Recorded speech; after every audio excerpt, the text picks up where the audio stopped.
So what do you do when your child is ready to drop down to just one nap a day, but they're having some early rising difficulties? So they're waking up too early and the early rising is blocking the transition to one nap a day.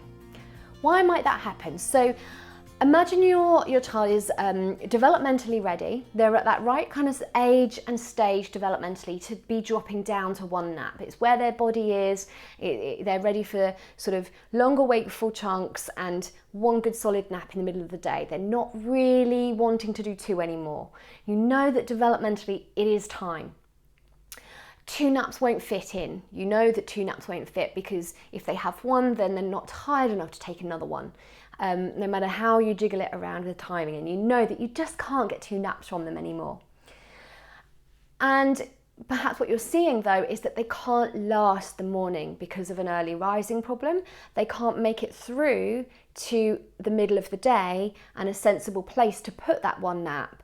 Therefore, they're either going to get overtired or you need to make that nap earlier, but then the afternoon's too long. So this early rising thing is causing a problem making that transition to one nap, but you definitely can't do two anymore. So if that sounds familiar, then here are 4 tips for you to work this out and to move through this problem. Because early rising is obviously the issue here, and that's the thing we want to get rid of. So what can you do to start working on that nap whilst that early rising is happening? Well, first of all, push the one nap, as late as you can in the morning without letting your child get overtired. So for instance, if they're waking up 5 a.m. every day and you know they just can't make it till midday or 12:30 for a nap, maybe 11 is the absolute latest you can get them to, then push for 11. If it's 10:30, it's 10:30. But try and eke them out to as late as you can in the morning before they go beyond tired and get overtired. You don't want to push them too far. An overtired child's going to probably have a hard time settling or not take as good length nap. So you want to catch them before they're too tired or overtired, but see what the latest window is that you can stretch them to. Let's say that's like 11, and then they sleep for a couple of hours. Then your afternoon stretch hopefully won't be too long. But if it is, it's going to, depending on where bedtime usually is, you might need to do some early nights. And that's an absolute definite second tip for you, is put them to bed early whilst you're doing this. Early nights could be a perfect opportunity to top up. So they're early rising because they're overtired. They're overtired because they can't take 2 naps in a day anymore, but one isn't working either, and perhaps they're having too long awake in the morning or too long awake in the afternoon, and then by the time they go to bed they're already overtired, and so the overtiredness continues. Put them to bed early. Say you have a 7 p.m. bedtime that you're really happy with, make it 6 or 6:30. Not forever, just temporarily. Let them top up some of that lost sleep. So what this does is it allows you to, they've started the day at 5, they have gone for sleep at 11, they've done their 2 or 2.5 hours or something, and then the afternoon they're okay, they're feeling good, but don't push them all the way on till bedtime. Bring bedtime earlier, bring the afternoon a bit shorter, replenish some of that sleep. That alone might start to get rid of the early rising anyway, so it's a good move to make.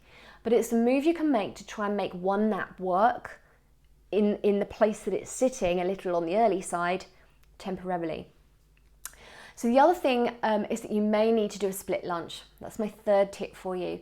If you feel like the nap has to happen late morning and it just throws lunch off, and then your child probably wakes up too soon from that sleep because they're hungry, when actually if they weren't hungry they would have slept longer. Try a split lunch. Again, this is a temporary measure, it's not going to be like this forever, but try and prepare something that you can give your child a late morning light lunch or snack or something, to give them something before they take their early nap at say 11, and then something else to eat when they wake up from that nap. So you're literally splitting lunch and putting it a little bit either side of that sleep, because the sleep's sitting right on top of lunch. A temporary measure for you there as well. And then my fourth thing for you is just a real emphasis on avoiding adding more overtiredness to the mix. If you're struggling with this nap transition and because your child's early rising, then your child is already overtired, because it's most likely to be because of overtiredness that they are early rising.